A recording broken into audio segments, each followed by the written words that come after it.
ঢাকার মহাখালী ঐতিহ্যবাহী ইফতার বাজার বরাবরের মতোই এখনও জমজমাট।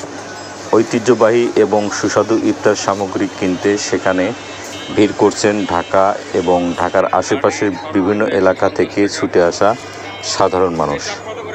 অবশ্য শুধু বাহারি খাবারের লোভনীয় স্বাদ নয়, ইতিহাস ঐতিহ্যের টানও এখানে ইফতার কেনায় আগ্রহের কারণ। প্রায় কয়েক বছরের ইতিহাসে জড়িয়ে আছে মহাখালীর ঐতিহ্যবাহী এই ইফতার বাজারের সঙ্গ। শত শত বছর ধরে বংশ পরম্পরায় এখানে সগর্বে মাথা উঁচু করে দাঁড়িয়ে আছে মহাখালীর ইফতার বাজার। থরে থরে সাজানো ঐতিহ্যবাহী ইফতার সামগ্রী, গায়ে লেগে আছে মোগল আমলের ছোঁয়া।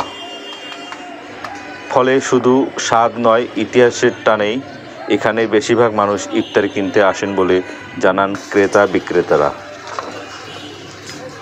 ইফতার বাজার জুড়ে শাহী রুটি, আস্ত কোয়েল, কবুতর ও নানা পদের নবাবী কাবাবের পসরা সাজিয়ে বসেছেন দোকানিরা।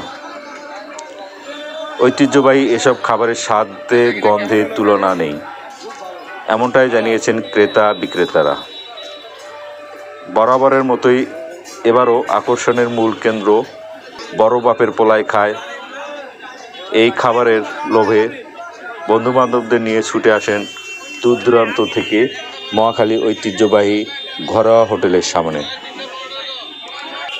দিন গড়ানোর সাথে সাথে বিক্রি আরও বাড়বে বলে আশা বিক্রেতারা।